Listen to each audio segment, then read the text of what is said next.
오늘 하나님의 말씀 듣겠습니다. 사무엘하 12장 16절에서 25절 말씀 함께 하겠습니다.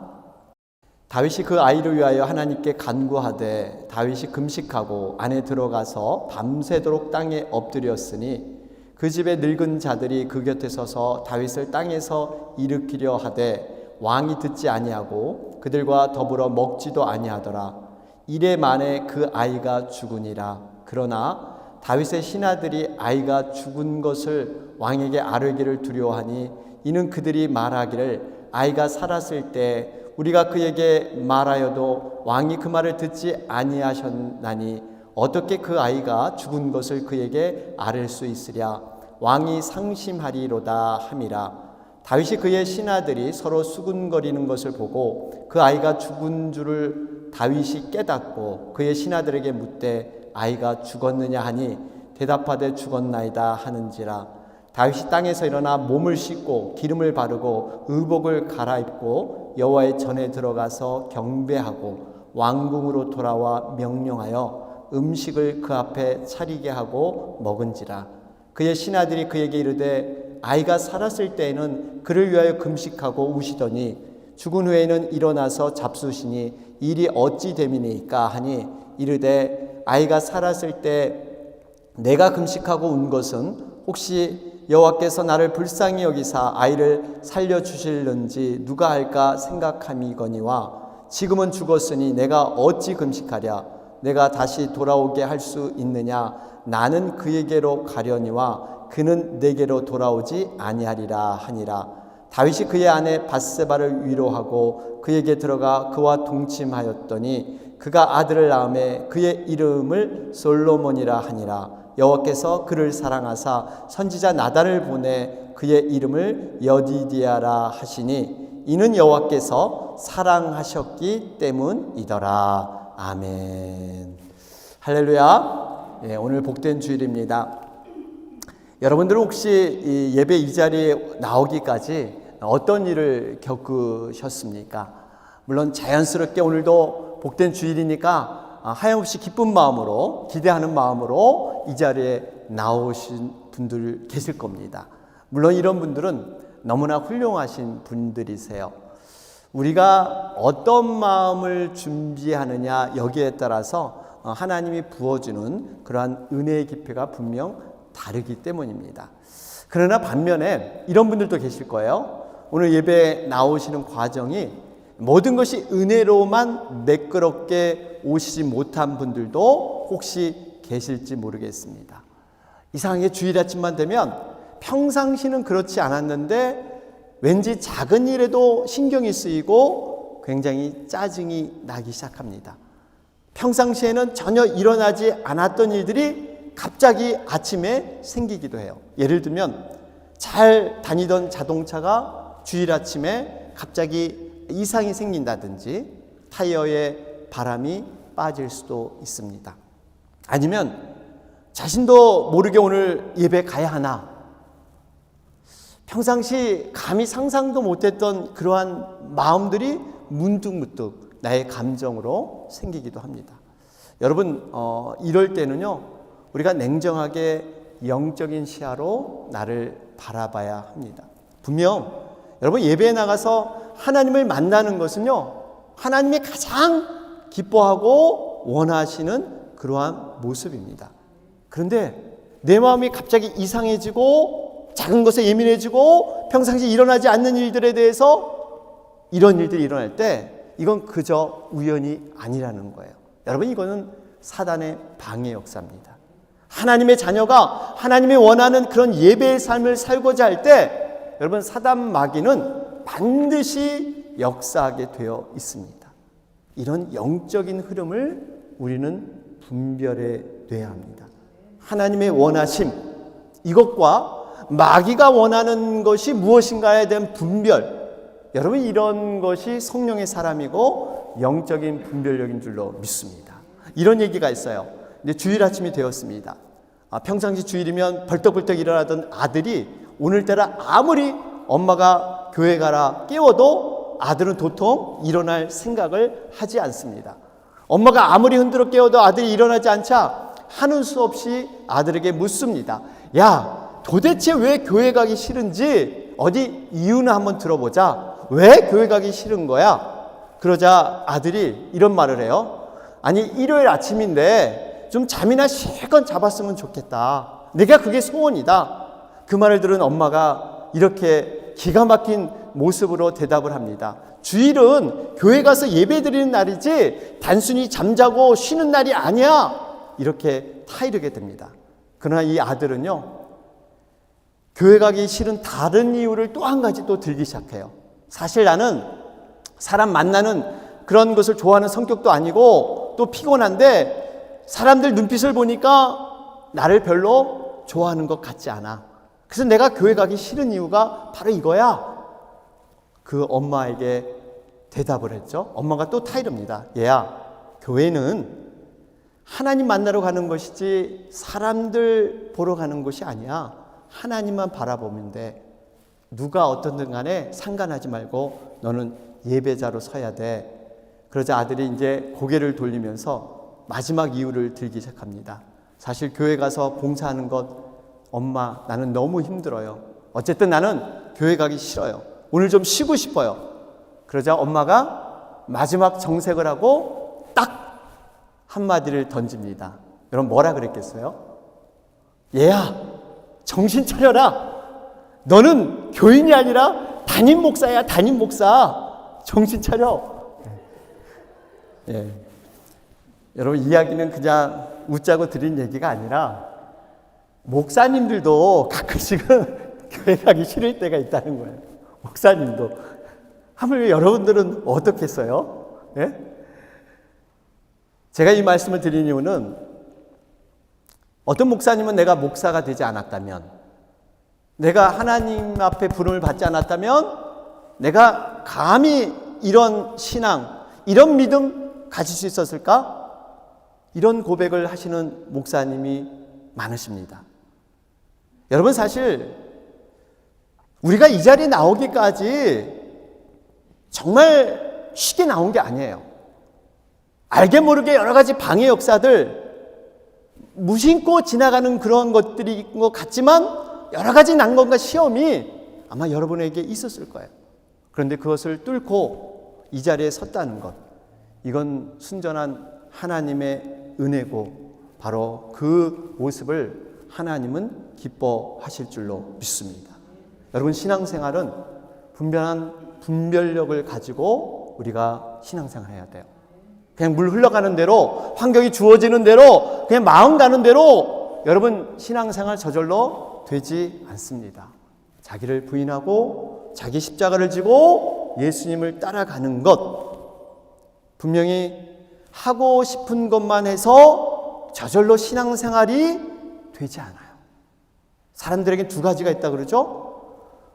사람들이 원하는 것, want to do, 원하는 게 있어요. 해야 하는 have to do, 꼭 해야 하는, 이 두 가지가 있어요. 어떻게 보면 인생의 승부가 이 두 가지에서 갈라진다 그래도 과언이 않아요. 원하는 것, 자신이 재미있게 여기는 것, 쉽게 할 수 있는 것들을 추구하고 사느냐, 아니면 해야 할 일들, 중요한 일들, 꼭 처리해야 할 일들을 먼저 하느냐, 여기에 따라서 인생의 향방이 달라질 수 있어요. 우리가 학창 시절에 여러분 경험해 봤잖아요. 공부를 잘하는 대부분의 학생들은 무엇부터 공부해요? 어려운 과목부터. 어려운 공부부터 먼저 끝내요. 수학, 영어, 물리 이런 것들, 남들이 어렵다고 생각하는 것부터 공부를 합니다. 물론 평상시에 어떠한 기초 실력이 있기 때문에 이러한 것을 끝낼 수가 있는 것이죠. 반면에 공부를 못하는 학생들의 대부분의 특징은 이렇습니다. 쉬운 과목, 쉬운 공부부터 해요. 소위 암기 과목이라고 하죠. 역사, 사회, 지리 이런 것들. 그런데 문제는 처음에는 쉬운 과목을 공부하고 나서 어려운 과목을 공부하겠다 이런 계획을 잡지만 평상시 기초 실력도 없는 데다가 내 시간도 쫓기고 또 이 어려운 거 하려니까 머리가 아프기 시작합니다. 결국 미루다가 대충 해버린다든지 포기하는 경우가 많습니다. 이러다 보면 포기하는 과목이 늘어나요. 그게 아예 손도 못 대는 이런 경우. 여러분, 이런 습관이 어린이 되어서도 그대로 살아가는 사람이 적지 않습니다. 꼭 해야 할 일, 중요한 일, 영적인 일, 믿음에 관한 일, 이런 일들을 먼저 해야 하는데 내가 하고 싶은 일들, 별로 신경 쓰지 않아도 쉽게 할 수 있는 일들, 편한 일들, 부담 없는 일들, 이런 것들을 먼저 하게 됩니다. 우선순위에서 뒤바뀌어 버려요. 그러다 보면 시간과 역량이 다 소진해 버려서 막상 꼭 해야 할 일들을 못 처리하고 미루는 경우가 많이 발생합니다. 그래서 천문학자로 알려진 갈릴레이는 이런 말을 남겼어요. 나보다 성공적인 삶을 사는 사람들은 나보다 하기 싫은 일을 나보다 많이 한 사람들입니다. 이게 성공한 사람이라는 거예요. 나보다 하기 싫은 일을 왜 그 사람도 하고 싶어 하겠어요? 여러분, 공부가 좋아서 했다? 몇몇 되지 않습니다. 하기 싫지만 해야 하니까 한 거예요. 내가 하고 싶은 일을 하는 것보다 해야 할 일들을 많이 해야만 인생을 의미 있고 성공한 삶을 살 수 있다, 이렇게 얘기하고 있습니다. 그렇습니다. 우리는 성공하는 삶을 살기 위해서, 특별히 믿음을 온전히 갖추기 위해서 우리가 해야 할 일들, 이런 일들을 해 나가야 되는 것입니다. 이러기 위해서는 우리 마음을 좀 이렇게 다스려야 돼요. 우리 마음을 좀 가꿔야 합니다. 우리가 똑같은 상황과 똑같은 사건이 만나도 그것을 어떻게 생각하느냐, 어떻게 마음을 다루느냐, 마음의 상태에 따라서, 마음의 방향에 따라서 분명히 다르게 그것을 생각하고 판명을 합니다. 성경에서는 그래서 이 마음에 관한 말씀들을 굉장히 많이 실어놓고 있어요. 마음을 잘 다스리고 관리해라. 대표적인 우리 아는 구절이 두 구절이 있죠. 잠언 16장 32절 말씀. 여기 보니까 노하기를 더디하는 자는 용사보다 낫고 자기의 마음을 다스리는 자는 성을 빼앗는 자보다 나으니라. 마음을 다스리는 자는요, 성을 빼앗는 자보다 낫대요. 여러분, 성은 난공불락, 요새입니다. 도저히 함락될 수 없는 것 같은 이런 성, 그것을 빼앗는 아주 용맹한 장수보다 마음을 다스리는 자가 훨씬 낫다. 이게 성경의 말씀이에요. 왜 이렇게 마음을 다스리고 지키는 것이 중요할까요? 이유가 있습니다. 생명의 근원이 바로 마음에 있기 때문에요. 마음. 잠언 4장 23절입니다. 모든 지킬 만한 것 중에 더욱 내 마음을 지키라. 생명의 근원이 이에서 남이니라. 여러분, 호랑이 굴에 잡혀 들어가도 정신만 차리면 정말 극복한다 그러잖아요. 이 정신, 마음, 그만큼 생명의 근원이 여기에 나오기 때문에 중요한 거예요. 여러분, 우리의 믿음 생활이 뭐예요? 우리는 눈에 보이는 세계보다 눈에 보이지 않은 영원한 세계를 추구하는 것입니다. 이게 믿음의 세계고 우리가 영적인 세계를 추구하는 겁니다. 이런 믿음, 영적인 세계, 보이지 않는 세계예요. 어떻게 보면 우리의 마음도 이 내면의 세계를 잘 가꾸는 것, 보이지 않는 세계를 잘 다스리고 잘 컨트롤하는 겁니다. 이게 굉장히 중요해요. 여러분, 신앙생활의 중요한 덕목, 거룩이란 것도요, 겉의 모습 보이는 그 외형보다 내면의 모습이 너무나 중요합니다. 어떤 분은 거룩하면 흔히들 잘 웃지도 않고 농담도 안 하고 또 웃어도 이빨이 절대 보이지 않습니다.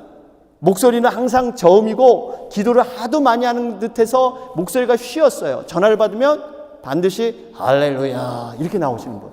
이렇게 하면 굉장히 거룩하고 기도 많이 하시는 분이다. 여러분, 거룩이 이것이 아니죠. 우리가 겉모양이나 옷차림보다 내면의 문제입니다.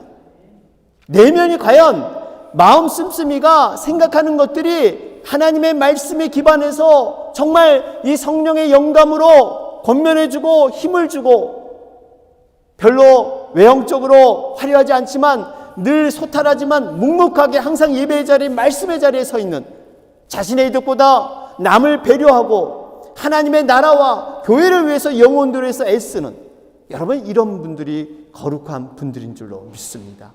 내면이 아름답고 경건한 사람들. 여러분, 이런 면에서 제가 며칠 전에 내 신문을 보면서 감동받은 그러한 기사가 있습니다. 이 아프리카의 가난한 세네갈이라는 나라가 있죠. 여기 출신의 축구 영웅인데 마네라는 그러한 선수에 관한 기사를 제가 우연히 봤는데, 여러분 사진을 보시면 바로 이 사람이죠.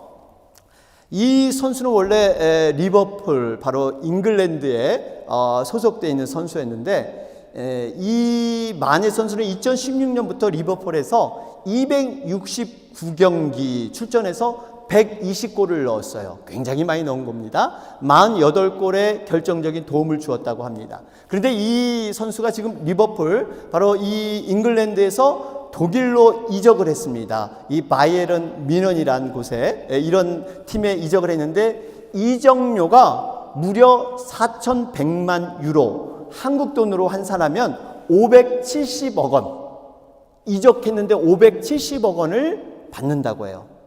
여러분, 그리고 그의 주마다 월급을 받는데 월급이 한국 돈으로 4억 원, 4억 원. 여러분, 우리가 참 이 1년에 4억 원도 모으기 어려운데 주급을 4억 원을 받는데요.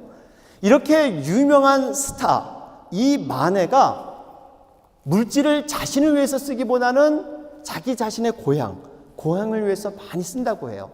그가 병원을 건립했는데 34개 마을에 병원을 세우고 학교를 세우고 노트북, 또 4G 인터넷, 운동복, 또 고등학교 우수선수에게는 장학금을 주고 가난한 사람을 돕는 주유소도 세우고 또 우체국도 세우고, 마네는 말하기를, 왜 당신은 다른 스타처럼 왜 좀 화려하고 자신을 위해서 이렇게 소비하지 않는가?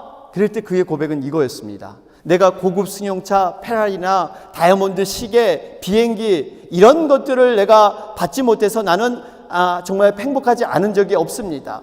내가 과거에 교육받지 못하고 이제 사람을 도울 수 있는 이러한 위치에 섰다는 게 얼마나 감사하고 나는 이것이 나의 삶의 보람입니다. 이런 고백을 했어요. 그러면서 이 축구 선수가 자기 고향을 방문했을 때 이 과거의 그 가난했던 시절 그 모습 그대로 진흙탕에서 축구를 하는, 이렇게 정말 세계적인 유명 스타가 과거에 자기가 그 했던 진흙탕에서 함께 뛰놀면서 축구를 하는 모습, 그러면서 이 마네라는 선수가 이렇게 세계적인 스타 플레이어 사랑과 갈채를 받는 이유는 세상에서 성공해서가 아니라 그 성공을 온전한 그러한 나눔으로 가져갔기 때문에 더 존경을 받습니다. 얼마 전에는 이 주급이 4억 원이에요. 4억 원인데 여전히 그가 그 셀폰을 갖고 있는데, 그 셀폰이 보시면 이 깨진 액정을 아이폰을 그대로 쓰면서 이렇게 사용하는 모습이 비춰져서 화제가 되었습니다. 저는 이 모습을 보면서, 야, 이 사람이야말로 진정한 스타다. 보통 스타들은 자신이 누릴 수 있는 것을 누리며 살지만 그것을 포기하고 자신의 내면, 외면보다는, 화려한 외형보다는 그 내면을 잘 가꾸어서 마음을 잘 다스리는 그러한 승리자가 아닌가 하는 도전과 감동을 받게 되었습니다. 오늘 본문에도 인생의 밑바닥에 떨어진 실패와 고난의 좌절 속에서 믿음으로 자신을 잘 다스려서 승리한 한 사람이 등장을 합니다. 바로 그 사람이 하나님 마음에 합한 자, 바로 다윗입니다. 다윗은 어쩌면 그의 인생 가운데 가장 어려운 시기를 겪고 있습니다. 왜냐하면 자신의 죄로 말미암아 하나님의 심판을 받고 있어요. 밧세바 사이에서 범죄함으로 말미암아 아들을 얻었죠. 근데 그 친아들이 병에 걸려 죽게 됩니다. 여러분, 고난의 환경을 여러 가지 형태로 겪고 있고 우리는 겪을 수 있는데, 때로는 이 고난이 왜 왔는가 그 이유를 모를 때는요, 나름대로 여러 가지 핑계도 될 수 있고 합리화도 하면서 나름대로 그 고난을 견뎌낼 수 있지만, 지금 다윗은 다릅니다. 뻔히 그 고난이 자기의 잘못, 자기의 죄 때문에 온 것을 분명히 알고 있어요. 더군다나 자기에게만 그 심판이 임하고 자기에게만 그 잘못에 대한 추궁이 임하면 좋으련만 자신이 낳은 그 아들, 무슨 죄가 있겠어요? 아무런 죄 없이 태어난 그 아들이 죽어야 하는 그 고통. 여러분, 이 고난은 정말 쉽지 않은 고난이었을 것입니다. 이런 시련의 고난 앞에서 다윗은 믿음의 마음으로 자신을 가다듬고 하나님의 복의 자리에 다시 한번 회복되는 과정이 본문의 말씀이에요. 여러분, 다윗이 훌륭한 이유는 그가 완벽해서가 아닙니다. 죄를 짓지 않고 실패하지 않아서가 아니에요. 실패하고 넘어지고 쓰러진 그 자리에서 믿음으로 매듭짓고 다시 하나님 앞에 온전히 섰기 때문에 여러분, 이것이 다윗이 위대한 줄로 믿습니다.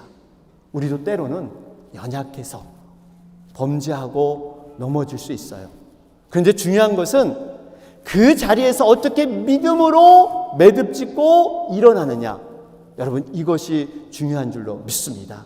오늘 본문은 이렇게 전개되죠. 하나님의 사람 다윗은요, 하나님을 진정으로 사랑하면서 말씀 앞에 순종하는 삶을 살았습니다.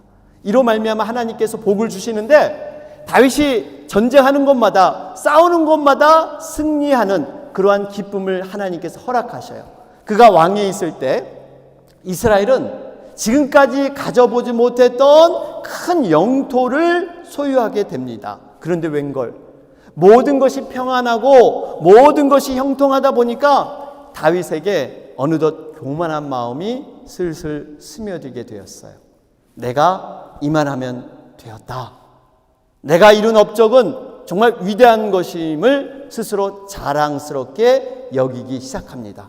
어느 순간부터 왕인 자신이 직접 전쟁에 나가지 않게 되죠. 그래도 전쟁은 여전히 승리가 계속되었습니다. 여러분, 우리가 여기서 잊지 말아야 할 것이 있습니다.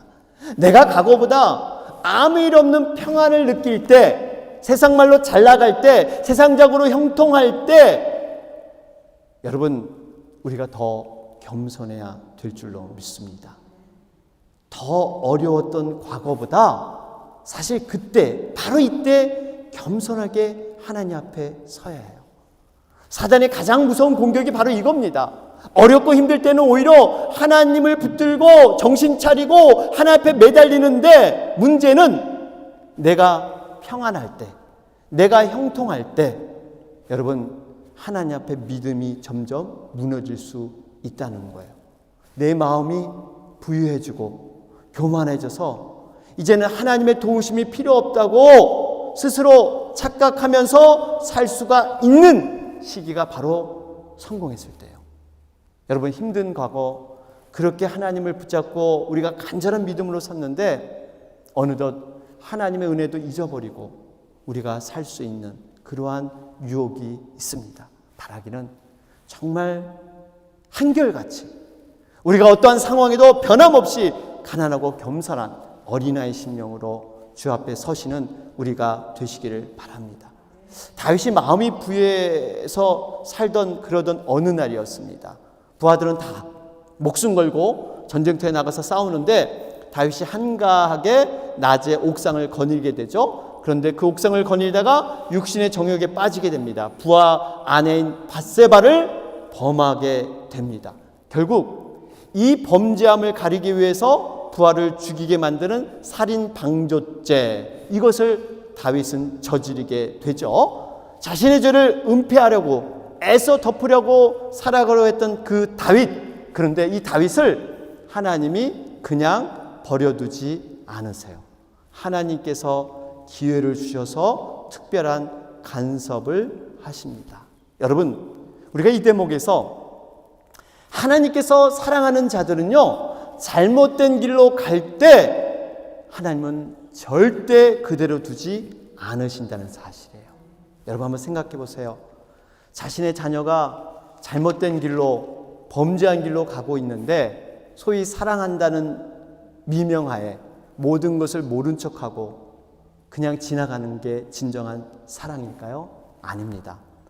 사랑하기에 바른 길 갈 수 있도록 간섭하는 것, 이게 진정한 부모의 마음 아닙니까? 여러분, 만일 내가 범죄하고도 분명히 내가 인식할 때 잘못된 길로 가고 있어도 하나님의 간섭이 없다면 여러분, 이건 좋은 거 아니에요. 불행한 것이고 심판이라는 사실입니다. 내가 잘못된 길로 가고 있는데 아무 일이 안 일어난다? 이건 이상한 거예요. 정상이 아니에요. 하나님이 나를 사랑한다면 분명히 사인이 있습니다. 아니면 내가 영적으로 마비돼서 하나님의 간섭함을 깨닫지 못하는 것뿐이에요. 분명히 하나님은 사랑하는 자에게 간섭하십니다. 분명히 말씀하세요. 바라기는 우리들의 믿음이 날마다 이렇게 모든 상황과 환경과 사건을 통해서 점검되고 영적으로 깨어있는 우리들이 되시기를 바랍니다. 이렇게 하나님이 사랑하는 다윗, 이 범죄한 다윗을 하나님은 포기하지 않고 선지자 나단을 보내서 자신의 죄를 깨닫게 하세요. 다윗의 훌륭한 믿음이 바로 여기서 드러납니다.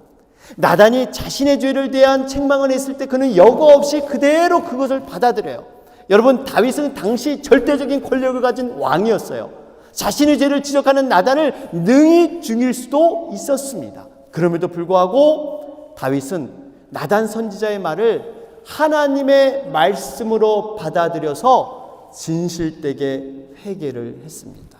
여러분, 하나님이 사랑하는 자녀는 누구냐면요, 자신의 죄를 인정하고 진실되게 회개하는 자들입니다. 우리가 실수 안 하고 죄를 안 짓는 건 너무나 중요합니다. 그러나 더욱 중요한 것은 잘못한 후에 하나님께 바르게 돌아가서 진실된 회개를 하는 것. 여러분, 이것이 더 중요해요. 회개는 간단합니다.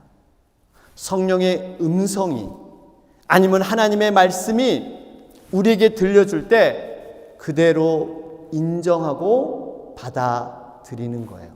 이게 회개의 시작입니다. 성령께서 갑자기 너 이런 거 잘못한 것이야. 너 이거 잘못했어. 네, 그렇습니다. 잘못했습니다. 말씀을 묵상하는 가운데 이 말씀이 내 심령을 찌르고 너 분명 잘못했어. 맞습니다. 잘못했습니다. 이게 회개의 시작이에요. 인정하는 거예요. 바라기는 회개의 삶을 잘 살아서 우리가 하나님과의 관계 더욱 깊어지는 우리가 되시기를 바랍니다. 그러면서 우리가 기억해야 할 것이 한 가지 더 있습니다. 하나님은 죄를 정말 사랑하세요. 끔찍이 사랑하세요. 죽기보다 더 사랑하십니다. 맞습니다. 그런데 죄에 대해서는 반드시 물으시는 하나님이세요. 죄는 사랑하지만 죄에 대해서는 반드시 물으세요. 다윗을 진실되게 회개했을 때 하나님 그 회개를 받아주셨어요. 그런데 죄의 열매인 자식에 대해서는 징계를 하십니다. 하나님께서 회개를 받아주신다고 해서 죄로 인한 열매까지도 모두 없애주는 것은 아니에요. 여러분, 우리가 흔히 상처를 입잖아요. 어떤 것에 찔림에서 상처를 입으면 그 상처는 치유되지만 그 상처의 흔적은 남아 있습니다. 죄의 흔적은 남아있고 한 번 범죄하면 그 죄로 인한 유혹과 시험이 여전히 남아있을 수 있어요. 우리가 이 점을 소홀해서는 안 됩니다. 그래서 성경은 왜 죄에 대해서 피 흘리까지 싸워야 되고 죄의 어떤 모양이라도 버려야 되는가 하는 이유를 바로 여기에서 말씀하고 있습니다. 바라기는 정말 우리가 믿음으로 교회에서 죄에서 멀리 되는 우리가 되시기를 바랍니다. 다윗은 이렇게 진심으로 회개하는 자였는데 그가 어떻게 회개했습니까? 아들이 죽어갈 때 골방에 들어가서 금식하며 밤새 엎드려 애절하게 기도를 했습니다. 너무나 처절하게 기도했더니 옆에 있는 그 신하들이 다윗의 건강이 염려돼서 만류했습니다. 그런데 계속해서 금식하며 하나님의 은혜가 주어질 때까지 최선을 다해서 기도했어요. 그런데 이 이후에 다윗의 행동이 너무나 중요합니다. 다윗이 식음을 전폐하고 간절히 기도했지만 나단의 예언처럼 어떻게 됩니까? 그 아이가 죽었어요. 옆에 있는 신하들이 안절부절했습니다. 아니, 다윗 왕이 저렇게 애절하게 금식하며 기도했는데 아이가 죽었다는 소식을 듣고 나면 상심돼서 어떻게 하나? 감히 아이가 죽었다는 말을 어떻게 말씀드려? 나는 도저히 말할 수 없을 것 같아. 이런 신하들의 분위기. 그때 다윗이 그것을 어떻게 받아들입니까? 오늘 본문 20절 말씀이에요. 20절 보면 다윗이 땅에서 일어나 몸을 씻고 기름을 바르고 의복을 갈아입고 여호와의 전에 들어가서 경배하고 왕궁으로 들어와 명령하여 음식을 그 앞에 차리게 하고 먹은지라. 여러분, 다윗은 아이가 살아있을 때, 병들었을 때는요, 자신이 할 수 있는 최선의 간절한 기도를 드렸습니다. 그런데 아이가 죽자 모든 것을 뒤로하고 다시 정상적인 삶으로 돌아온 것입니다. 그동안 철저히 금식하며 기도했던 다윗이 쉽게 말해 밥 차려와, 밥 먹자, 자, 모든 것 다 이제 끝났어. 여러분, 어떻게 다윗이 이렇게 180도 달라진 그러한 생활을 할 수 있었을까요? 철저히 하나님의 뜻을 따랐기 때문입니다. 아이가 목숨이 붙어있을 때는 혹시라도 하나님께서 긍휼히 여겨주셔서 이 아이를 살려달라고 간절히 기도했지만 이것이 하나님의 뜻이 아니다 라고 여겼을 때는 과감하게 자신의 생각과 뜻을 포기하고 정리하는 다윗. 이것은 하나님을 전적으로 신뢰했기 때문에요. 100% 하나님이 선한 뜻을 가지고 역사하신다는 것을 믿었기 때문에 이런 행동이 가능했던 거예요. 여러분, 이 다윗의 모습을 보면서 어떤 생각이 드세요? 어떻게 보면 인간적으로 어떻게 이렇게 냉정할 수가 있어? 그렇게 전에는 울고불고 난리더니 어떻게 아들이 죽으니까 저렇게 달라져? 아닙니다. 믿음의 행동이에요. 다윗은 자신의 뜻보다 하나님의 뜻이 옳고 선하다는 분명한 확신이 있었기 때문에 이런 행동을 할 수 있어요. 마치 예수님께서 겟세마네 동산에서 십자가 고난 앞에 간절히 기도했잖아요. 이 고난을 피할 수 있다면 피하길 원합니다. 그러나 나의 원대로 마옵시고 아버지의 원대로 하옵소서. 결국 내 뜻보다 아버지의 뜻이 더 선합니다. 그걸 믿었기 때문에 이런 고백이 가능한 줄로 믿습니다. 그렇습니다. 우리에게 필요한 믿음은요, 자신이 기도한 대로 응답받는 것, 물론 놀라운 하나님의 역사입니다.